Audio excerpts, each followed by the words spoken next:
Hello বন্ধুরা, আশা করি তোমরা সবাই ভালো আছো। আমিও ভালো আছি। আজকের সকালটা ছিল একদমই অন্যরকম। কেন কি বাড়িতে বসানো কয়েকটা জবা গাছ, মানে ওই 4টে জবা গাছ বসানো হয়েছিল, তার মধ্যে 3টে জবা গাছে আজকে একসঙ্গে ফুল ফুটেছে। তো খুবই সুন্দর লাগছিল, তাই ভাবলাম তোমাদের সঙ্গেও শেয়ার করি। আর জবা ফুলগুলোর কালারগুলো কতটা অপূর্ব তোমরা আশা করি দেখতেই পেলে।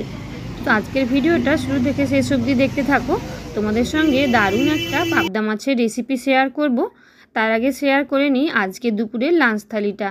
তো সকালে রান্না বান্না কমপ্লিট করে নিয়েছিলাম, তো দুপুরে তাই খাবারটা বেড়ে বসছি খাওয়ার জন্য। তো লাঞ্চে ছিল আজকে সাদা ভাত, তার সাথে ছোলা দিয়ে কুমড়োর তরকারি, পাবদা মাছের ঝাল, আমের সাদা টক, আর তার সাথে ছিল টক দই। আমের সাদা টকটা কিভাবে বানানো হয় তোমাদেরকে একটু ছোট্ট করে বলে রাখি।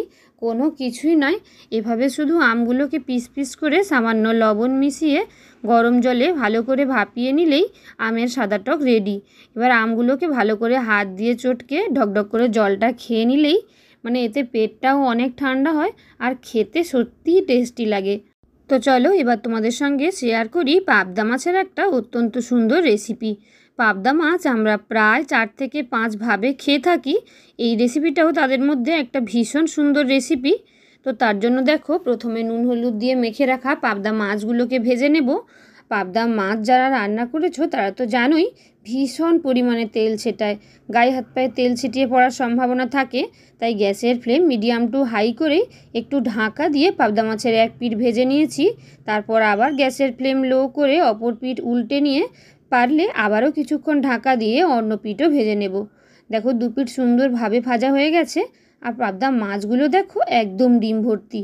এবার চাইলে তোমরা মাছগুলোকে তুলে নিতে পারো, আর না হলে এভাবে মাছগুলোকে দুদিকে সরিয়ে মাঝখানটা ফাঁকা করে ওই তেলের মধ্যে দিয়ে দিয়েছি হাফ চামচ মতন কালো জিরে আর কাঁচা লঙ্কা ফোড়ন।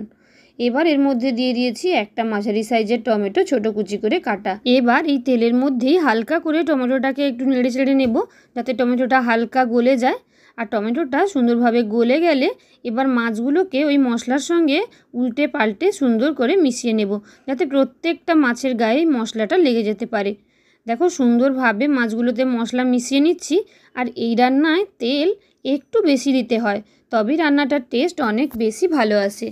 দেখো ভালো করে মশলাটা মিশিয়ে নেওয়ার পর এর মধ্যে দিয়ে দিয়েছি আগে থেকে জলে গুলে রাখা প্রয়োজন মতন লবণ, হাফ চামচ মতন হলুদের গুঁড়ো আর 1 চিমটে লঙ্কার গুঁড়ো। তো তোমরা চাইলে লঙ্কার গুঁড়োটা অ্যাভয়েডও করতে পারো। আমরা ঝালও পছন্দ করি আর তার সাথে কালারটাও অনেকটা সুন্দর আসবে, তাই 1 চিমটে লঙ্কার গুঁড়ো দিয়েছি। খুব ভালো করে মশলার সঙ্গে মাছগুলোকে মিশিয়ে নিয়ে এবার একটু সময় নিয়ে কষিয়ে নেব, যাতে মশলার চারদিক দিয়ে তেল তেল ছাড়তে শুরু করে। আর মশলার চারদিক দিয়ে তেল ছাড়তে শুরু করলেই এবার এর মধ্যে দিয়ে দেবো আমি প্রয়োজন মতন জল, আর তাহলেই রেডি হয়ে যাবে পাবদা মাছের এই রেসিপি। কতটা ইজি তা তোমরা দেখতেই পেলে। আর বিশ্বাস করো, গরম ভাতের সঙ্গে পাবদা মাছের এই এক পদ থাকলেই অন্য কোনো কিছুরই প্রয়োজন হয় না, বিশেষ করে যারা পাবদা মাছ পছন্দ করো। আর কতটা সহজেও রান্না করে নেওয়া যায়। এই রান্নাটা করতে ম্যাক্সিমাম 5 মিনিট মতন সময় লাগে, এর বেশি একদমই না, ওই মাছ ভাজতে যতটুকু সময়।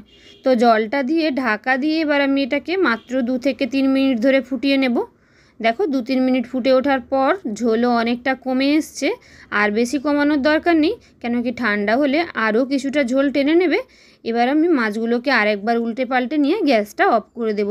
তো তোমাদের কাছে যদি ধনেপাতা কুচি থাকে অবশ্যই দিয়ে দিতে পারো ওপর থেকে, খেতে অপূর্ব সুন্দর হয়। তো তোমাদেরকে বলবো অবশ্যই এই রেসিপিটা একবার ট্রাই করে দেখতে পারো, গরম ভাতের সঙ্গে খেতে ভীষণ সুন্দর লাগবে।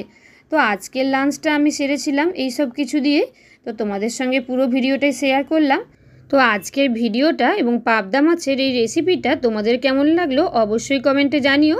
আর রেসিপি ভালো লাগলে আর ভিডিওটা ভালো লাগলে আরও নতুন নতুন ভিডিও পেতে ঝটপট নতুন বন্ধুরা চ্যানেলটাকে সাবস্ক্রাইব করে দিও।